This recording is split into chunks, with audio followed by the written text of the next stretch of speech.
Continuing with the David Williams, The World's Worst Children, it's Grubby Getrude.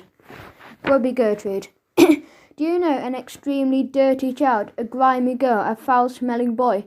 However dirty and stinky they might be, they could never compare to Grubby Getrude. This was a girl who delighted in being the dirtiest child in the world. Soap and water were complete strangers to Gertrude. Everywhere she went, a huge cloud of dust and dirt and pong followed her. Needless to say, everything Grubby Getrude touched became grubby too. Her school books were splattered and stained with unspeakable things. Despite her mother's protestations, Gertrude refused to let her clothes be washed, so in no time they became encrusted with dirt too. However, the grubbiest thing in Gertrude's life was her bedroom. Although her mother begged her to tidy it, Gertrude never ever did. She simply dropped everything on the floor. It was as if her room was her own personal rubbish dump. Over time, the pile of ponky trainers, half-eaten egg sandwiches and hamster droppings that had gone white and crumbly came up to Gertrude's knees. The only way Gertrude could make it to her mucky bed was to wade through the tons of rubbish. The bedroom carpet was a distant memory. It had not been seen for years, but being one of the world's worst children, Gertrude loved living knee-deep in filth. The grubbier the better. Now let me take a moment to tell you about Gertrude's feet. They were so grubby that they looked like a troll. Troll? Gertrude. Overgrown, dirty toenails, fungus. Each foot was covered in green fungus, and she had long curly toenails that she refused to cut. As a result, her feet smelled even worse than runny cheese that had gone off decades ago. When Gertrude peeled each sock off at the end of the day, she would lift it to her nose. The girl would sigh in pleasure. You or I would have screamed at the smell, or at the very least projectile vomit. Not Gertrude. She was over the moon that her socks were the pongiest in the world. Then, like everything else, Gertrude would simply drop them on top of the ever-growing mountain of muck on her bedroom floor. Please tidy your room this instant, Gertrude's mother would plead.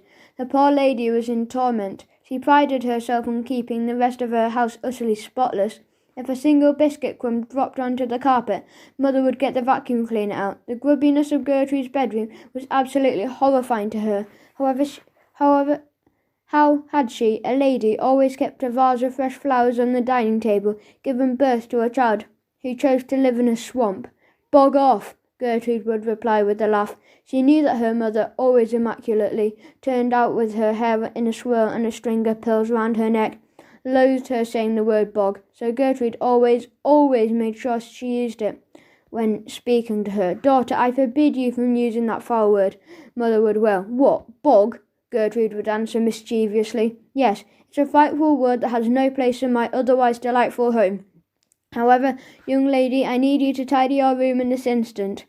Bog off, Gertrude would shout back. If the girl wouldn't tidy her room, then her mother decided that she would. As soon as Gertrude left for school one morning, Mother put her plan into action. Armed with the thick rubber gloves and a roll of 100 pink perfume bin bags, she hurtled upstairs with her sleeve over her nose and mouth. Such was the stinkerama. Charge! She bellowed, as if going into battle. With all her might, Mother hurled herself against her daughter's bedroom door. Humph! But the door would only open a tiny bit. The pile of grot had grown to waist height. Ah! Screamed Mother, as she sneaked a peek through the crack in the door at the sea of filth. She bellowed, as the pong hit her smack on the nose. The problem was that, try as they might, Gertrude's mother couldn't get inside her daughter's room. Gertrude could just about squeeze her little body through and surf over the rubbish. For her mother, that was impossible. The lady was about to admit defeat when, ping, she had an idea. Keeping the door wedged open with her shoe, she hopped back downstairs and grabbed her vacuum cleaner. She pushed the long hose of the machine through the gap in Gertrude's door and flicked on the switch. Buzz. The lady was delighted as the nozzle started sucking things up. A full carton of chocolate milkshake that had turned into rancid, a pus-filled plaster, a lump of mouldy cheese. Mother smiled to herself. By the time her daughter was back from school, she might just have the rubbish down to ankle height. At that moment, the vacuum cleaner made an awful droning noise. Ugh, ugh, ugh, ugh, ugh. Before there was a sound of the metal being bent. Crunk! The vacuum cleaner shut violently and exploded. Bang! Mother was covered from head to toe in all the things that the machine had sucked up. The horror, she wailed, at being caked in dirt and rancid chocolate milkshake, among other things. She bent down to examine her vacuum cleaner. It had been smashed to pieces. Something extremely big and strong must have broken it. There was something lurking around in the rubbish in her daughter's bedroom that could have done that. Hello? Called Mother. There was no answer. The lady dismissed it as a foolish thought. The vacuum cleaner must have somehow bent itself. She staggered into the bathroom, desperate to get clean. When Gertrude returned from school, her mother was still in the bath, her 27th that day. Before the lady could say anything, the girl had dashed up the stairs and squeezed herself back in her bedroom. Using an old plastic tray from a fast food restaurant, Gertrude surfed across the rubbish to her bed. There she peeled off her damp socks, a pair that had been worn hundreds of times without being washed. Gertrude was delighted to see that the fungus had begun to appear on them.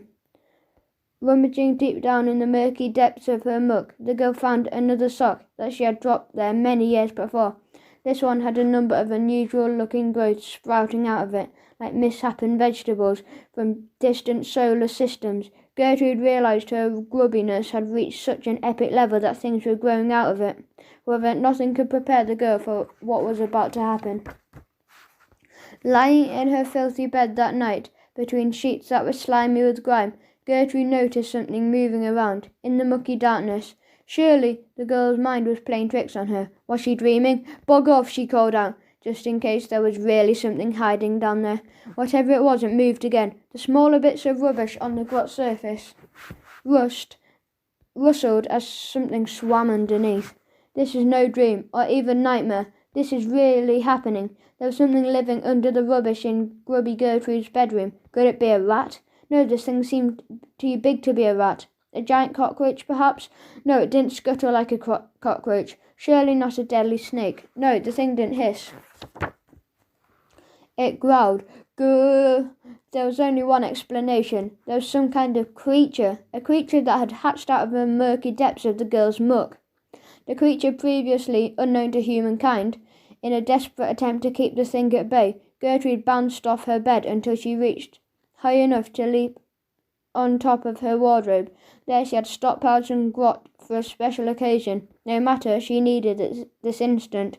With all her might, she threw down some half-empty yogurt pots, a stash of pepperoni pizza crusts, and a bag of elephant dung that she had collected at a school visit to the zoo. Next, Gertrude threw herself off the wardrobe to land heavily on top of her new pile of rubbish, trying to squash the thing underneath. Little did the girl know that all she was really doing was feeding the creature. The rubbish monster. Every part of it was made from something the girl had deposited in her bedroom floor. Two ears atop the monster's head that had once been a pair of Gertrude's pongy socks. Its eyes were a couple of slices of pepperoni from an old, furry pizza. The monster's mouth was a mould-encrusted burger. Its bulging body was made up of everything from soggy pica and snotty tissues to sweaty Wellington boots and half-sucked sweets, covered in dog hair, all bound together by manky plasters. It was truly a monstrous sight, which is what you would expect from a monster. Bog off, shouted Gertrude. She couldn't believe her eyes. Somehow, rubbish had fused together to create a mutant being.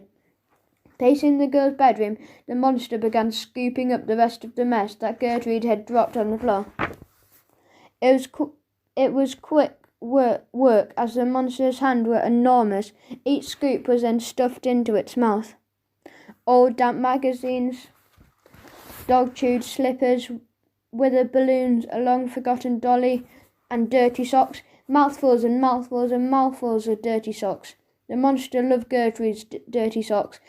As it ate and ate and ate, it grew at an incredible rate. In no time at all, the monster was so big its head hit the ceiling. Boink! Carry on eating, monster, ordered Gertrude, a smug smile spreading across her grubby face, because she had realized something. Her mother had told her to tidy her room thousands of times. Now Monster was doing it for her. In no time at all, the room was perfectly clean and tidy. Finally, you could see the carpet again, and now that Monster had cleaned her bedroom, Gertrude could start filling it with rubbish all over again. "Thank you so much," she said. "You may kindly bog off now." But the monster didn't. Oh no, it still looked hungry. It turned to face the girl, its gruesome pepperoni eyes focused directly on Gertrude. "No!" she pleaded as it advanced towards her. That the monster moved so slowly made it all the more terrifying. Plod, plod, plod. "Bog off," she shouted. It was too late. The monster picked Gertrude up and swallowed her in one gulp.